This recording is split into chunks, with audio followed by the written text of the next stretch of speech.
Xin chào các bạn đã quay trở lại với channel YouTube Mọt Game. Ở phần 1, episode 5 của Corpse Party Book of Shadows, chúng ta đã tìm hiểu câu chuyện của nhóm bạn trường Byakudan. Đối lập với sự sợ hãi của các nhân vật phụ, thì nam chính của episode 5, Morishige, lại tỏ ra vô cùng thích thú với những cảnh tượng man rợ. Hãy cùng theo dõi hành trình tìm crush của cậu trai này, đồng thời cách mà cậu bị thiên chủ đường hắc hóa nhé.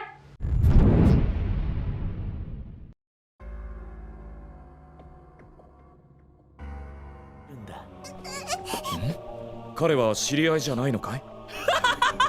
それはいい。ゆかちゃんはここにいて。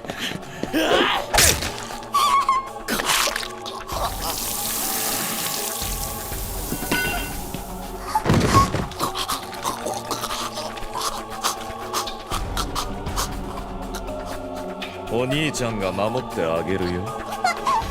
君は僕の大切な妹だからね。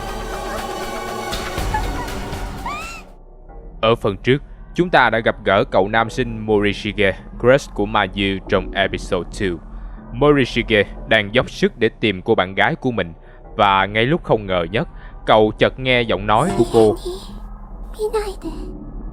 Morishige nhận ra tiếng nói ấy rất quen thuộc, nhưng cậu tự nhủ có khi mình đã bắt đầu hoang tưởng vì ở đây quá lâu rồi.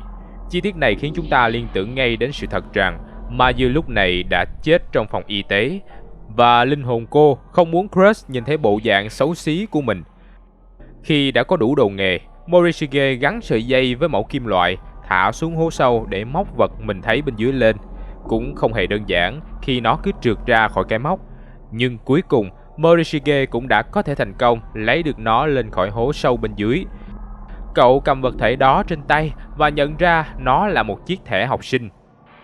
Morishige bàng hoàng khi đọc cái tên được ghi trên đó là thẻ của Mayu. Ngay lập tức, Morishige nghĩ rằng cô bé đã có thể rơi xuống bên dưới. Cậu ra sức gọi nhưng không có tiếng trả lời. Cố bình tĩnh lại, Morishige tự trấn an mình. Vẫn có khả năng Mayu chỉ làm rơi thẻ xuống bên dưới này thôi. Không có vẻ gì có người ở dưới đó cả. Cậu liên tục tự thuyết phục, lấy tấm thẻ trong tay làm niềm tin rằng Mayu chắc chắn đang ở quanh đây. Cậu sẽ tìm được cô ấy và trả nó lại cho Mayu. Morishige đi đến chỗ lối ra vào thì bất thình lình một cơn động đất lại diễn ra.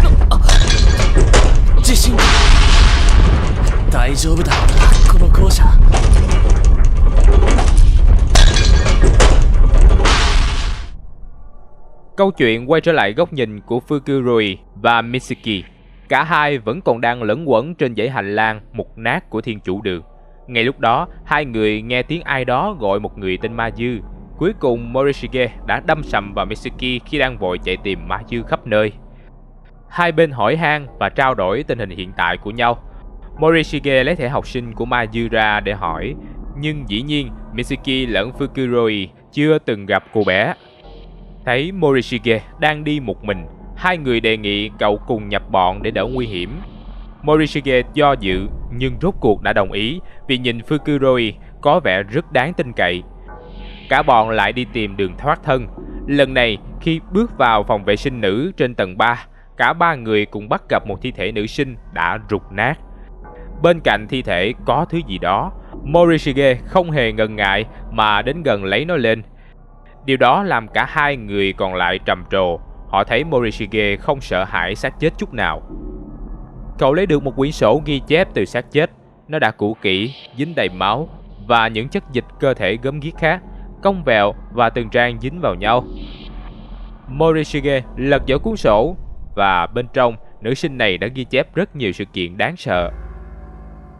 1 tháng 7, lần đầu tiên bể bơi ở trường Khánh Thành, mọi người ai nấy đều hồ hởi, nhưng ngày hôm ấy đã xảy ra tai nạn. Một nam sinh đập đầu vào thành bể bơi, chấn thương sọ não nghiêm trọng đến mức không thể nói chuyện và sinh hoạt bình thường nữa. 2 tháng 8, một kỳ tập dượt mùa hè như địa ngục dưới cái nắng gay gắt và sự khó chịu của thầy cô. Có 2 học sinh ngất xỉu và 2 người khác mất tích khiến mọi người phải đi tìm. Lễ tưởng niệm. Trường tổ chức lễ tưởng niệm 3 học sinh Kano, Yoshizawa và Tsuchi bị sát hại. Sau khi đọc xong, Morishige đã mang theo cuốn sổ đó, nhưng chuyện đáng sợ xảy ra khi họ cùng đến phòng học 3A. Lúc đến bục giảng của giáo viên thì một dòng chữ xuất hiện trên mặt bàn, dường như được khắc lên đó với nội dung: mang trả cuốn sổ vừa tìm được lại phòng tư liệu ngay. Dĩ nhiên 3 người lập tức làm theo yêu cầu đó. Phòng tư liệu cũng nằm ngay ở tầng 3, bên ngoài lại là một xác chết nằm sẵn. Căn phòng đã bị khóa cùng một dãy 6 số. Cả nhóm bạn phải giải được bộ mã này để có thể vào trong phòng tư liệu.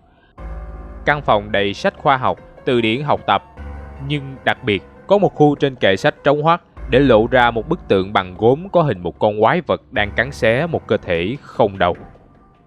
Morishige nhận ra đó là tượng làm theo bức tranh Saturn đang ăn thịt con trai của danh họa Francisco Goya. Mitsuki và Fukuroi tỏ ra ngưỡng mộ về sự hiểu biết của Morishige, nhưng cậu lại không thể thoải mái. Cậu vốn không thích xã giao làm thân, cũng không thích thân thiết với quá nhiều người. Họ để cuốn sổ lại phòng tư liệu và mang bức tượng kia theo mình. Từ đó về sau, gần như Fukuroi và Mitsuki nghiễm nhiên coi Morishige là nhóm trưởng. Họ cùng đi ra phòng tủ đồ cá nhân để tìm đường ra ngoài, nhưng khu vực đó quá tối tăm nguy hiểm. Họ lại quay về khu vực trong hành lang. Mitsuki sau đó sơ ý làm rơi bức tượng. Nó vỡ ra, nhưng vô tình Morishige nhìn thấy có thứ gì đó được giấu bên trong. Cậu dùng hết sức bình sinh để đập bức tượng.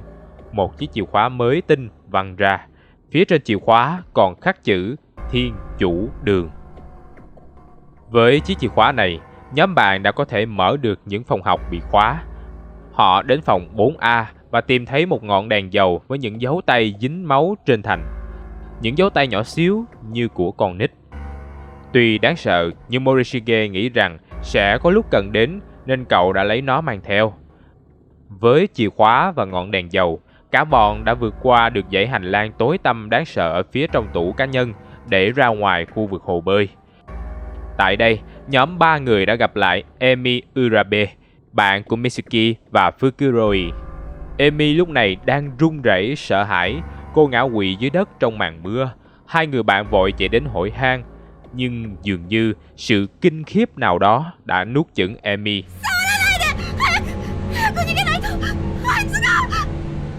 Cô la hét, hất tay bạn bè mình ra, rồi vấp váp bỏ chạy, không ngừng nói về việc sẽ bị người nào đó đuổi giết.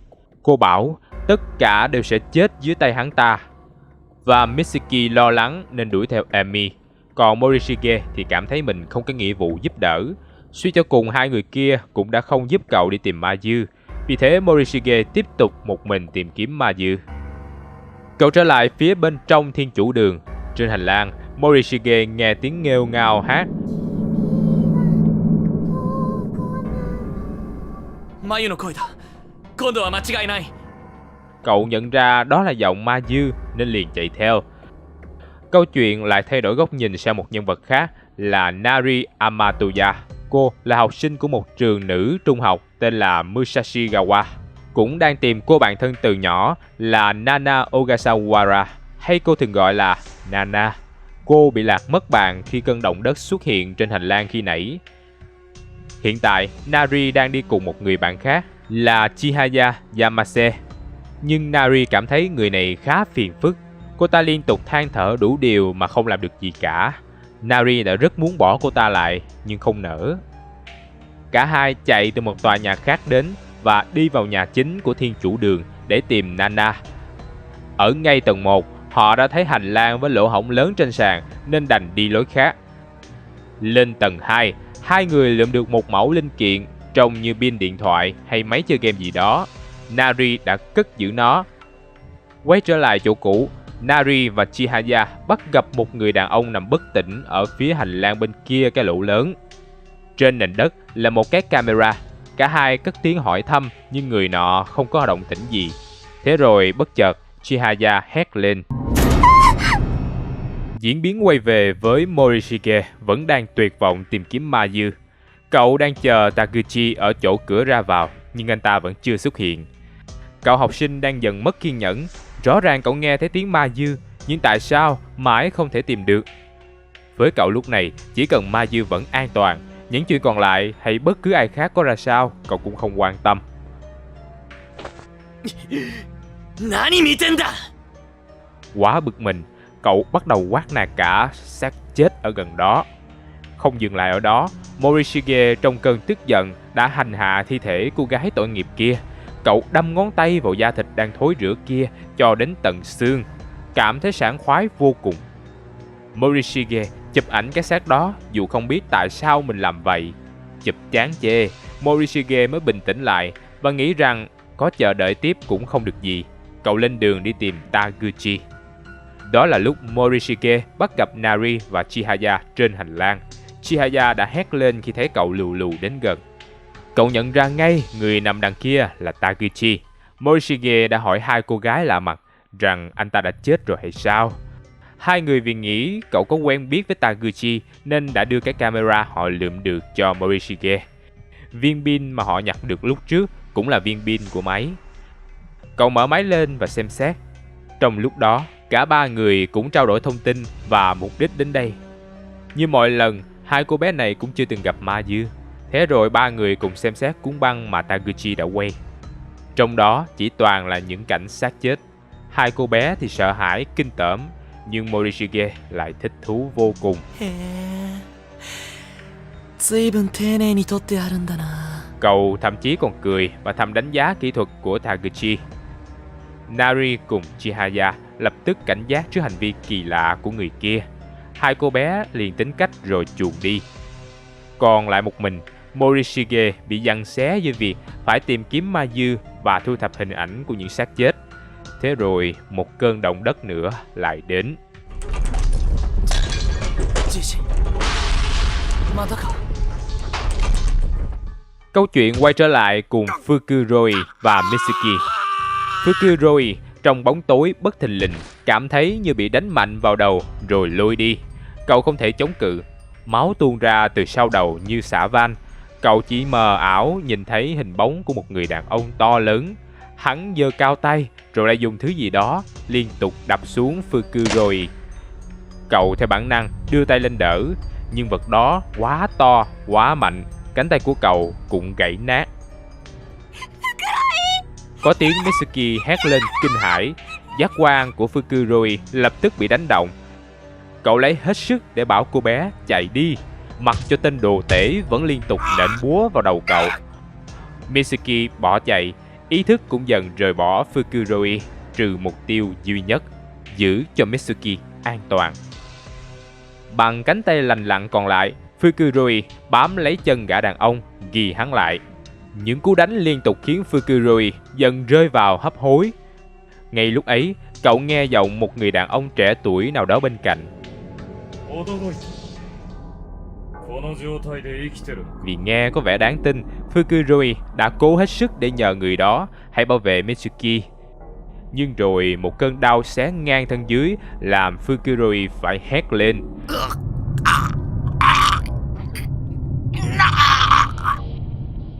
Người đàn ông đó nói với cậu rằng đã đến lúc cậu nên chết đi. Nhưng mà sự đau đớn sẽ không bao giờ biến mất ở nơi này. Thế rồi hắn kết liễu Fukuroi. Mitsuki bỏ chạy đến chỗ cửa ra vào, nhưng không còn nơi nào để đi nữa. Cô khóc lóc thảm thiết vì Emi sau khi bỏ chạy vào trong đã bị gã đàn ông kia sát hại. Rồi đến Fukuroi cũng bị giết chết. Mitsuki tuyệt vọng vì chỉ còn một mình. Nhưng rồi cô sực nhớ ra người bạn Kurosaki của mình vẫn còn trong thiên chủ đường. Cô lại chạy quanh để tìm cậu, gào khản cổ nhưng không nghe ai hồi đáp. Mitsuki tìm đến phòng hội họa. Tại đây cô lượm được một cây dao dùng để điêu khắc và quyết định mang nó theo làm vũ khí chống lại tên đàn ông đáng sợ kia. Cô bé đã nghĩ mình nên tìm chỗ trốn, nhưng đồng thời cũng cảm thấy phải tìm những người còn lại. Cô ước gì mình là một đứa con trai để thật mạnh mẽ, cô đã có thể cứu được Fukuroi và Emi. Vẫn dò dẫm trong cơn sợ, bất ngờ Mitsuki gặp lại Yuya Kizami, cậu bạn chung lớp đẹp trai cao lớn của mình. Cô quá mừng rỡ chạy lại người kia, liền kể hết mọi chuyện về người đàn ông đáng sợ, về Fukuroi và Emi đã chết. Kizami tỏ ra bình tĩnh và trấn an cô. Cậu ta hỏi cô định cầm con dao khắc gỗ kia để làm gì. Mitsuki thú nhận nó sẽ là vũ khí để cô chống lại gã đàn ông. Cậu liền cười xòa. Cậu bảo con dao đó không thể làm được gì, cậu sẽ bảo vệ cho cô. Vừa nói, Kizami lần đến tay Mitsuki để lấy con dao. Thế rồi trước sự bàng hoàng của Mitsuki, Kizami đâm thẳng con dao vào cô. Gương mặt cậu ta biến đổi ghê rợn. Cậu thú nhận rằng Fukuroi không chết vì bị gã đàn ông kia đập, mà chính Kizami đã đâm chết Fukuroi. Nói rồi, cậu lại đâm Mitsuki thêm một lần nữa. Cô bé quá kinh hãi, dùng hết sức bình sinh để tháo chạy. Kizami chẳng mảy may bận tâm, vì hắn biết sẽ chẳng mấy chốc lại bắt kịp Mitsuki. Morishige lúc này đang lang thang đến khu vực cầu thang. Cậu bắt gặp một thanh nến được thắp sẵn và dòng chữ ghi rằng dù có chuyện gì xảy ra, nhất định không được quay đầu lại. Thế rồi bất thình lình, Mitsuki tông thẳng vào cậu. Cô ta có vẻ sợ hãi tột độ. Morishige cố hỏi han, nhưng Mitsuki gần như mất trí. Cô cáo buộc cậu cùng một ruột với gã nào đó. Mitsuki không cho Morishige đến gần mình, tiếp tục cắm đầu bỏ chạy. Cô bé chạy thật lâu, chắc chắn Morishige đồng lõa với Kizami vì tay cậu ta cũng dính máu. Cô chạy lên tầng trên, nhưng bất hạnh thay cho Mitsuki, Kizami đã mai phục sẵn ở đó. Tên bạn học bệnh hoạn tóm lấy Mitsuki, vung dao để khống chế. Hắn nhanh chóng tóm được Mitsuki và lôi đến giữa hành lang. Tại đây, hắn bắt đầu từ từ tra tấn Mitsuki, cho cô tận hưởng cái chết đau đớn dần dần. Hắn thích thú khi đâm cô nhiều lần, nghe tiếng Mitsuki la hét đau đớn, đến khi Mitsuki kiệt sức và không muốn để Kizami hả hê nữa. Kizami xuống tay sát hại cô bé ngay lập tức. Kizami bỏ đi sau khi Mitsuki đã chết. Morishige sau đó tìm thấy thi thể của Mitsuki ở tầng trên. Trong lòng cậu không khỏi cảm thấy cảm thương cho kẻ mới phút trước vẫn còn sống. Tuy nhiên, thứ cảm xúc đó không thể át lại cơn khoái cảm bệnh hoạn trước cái chết của Morishige đang trỗi dậy. Một mặt, cậu thấy rai rứt khi lại phấn khích vì cái chết của một người quen. Nhưng mặt còn lại, cậu đang bắt đầu cầm điện thoại để chụp hết mọi góc độ của thi thể Mitsuki. Không nhịn được mà mỉm cười và trầm trồ trước những vết thương tàn nhẫn. Từ lúc đó, Morishige đã đánh mất đường về. Cậu vẫn đi tìm Mayu trong vô vọng. Nhưng hành trình của cậu đã trở nên thú vị hơn rất nhiều. Vì giờ đây, thiên chủ đường quả thực là thiên đường đang chiêu đãi cậu một bữa tiệc đầy xác chết. Episode 5 của Corpse Party Book of Shadow khép lại với sự thích thú man rợ của nhân vật chính. Nhưng bạn nghĩ Sachiko dễ dàng bỏ qua cho Morishige vậy sao? Kết cục của cậu ta đã được tiết lộ trong phần game gốc Corpse Party. Với tâm tính vặn vẹo của mình, Morishige như một món đồ chơi đầy thú vị đang bị Sachiko điều khiển.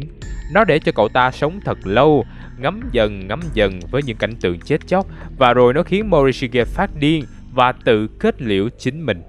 Naomi và Satoshi đã phát hiện điều ấy qua những đoạn phim tự ghi lại từ điện thoại di động của Morishige. Trong anime Corpse Party, cái kết của Morishige có phần khác. Cậu ta bị Kizami đâm một nhát chí mạng vào cổ khi đang rượt đuổi Yua. Vết đâm sâu hoắm khiến máu tuôn xối xả và cậu ta chết ngay tại chỗ. Mặc dù cách thức chết có phần khác nhau, nhưng số phận của Morishige vẫn được định đoạt. Cậu ta vẫn phải bỏ mạng. Có nhiều người tiếc nuối cho Morishige. Suy cho cùng, cậu vẫn là một chàng trai si tình. Mục đích của cậu vẫn luôn là bảo vệ Mayu. Tiếc rằng họ đang ở thiên chủ đường, nơi không một ai có kết cục tốt đẹp. Thật là một episode quá dài, quá nhiều diễn biến và những cú cua rợn người. Tuy nhiên, kịch hay vẫn còn ở phía trước. Hãy cùng chờ đợi phần tiếp theo của series cốt truyện Corpse Party Book of Shadow trên kênh YouTube Mọt Game nha. Hẹn gặp lại các bạn vào 18 giờ thứ 3, 5, 7 Chủ nhật hàng tuần.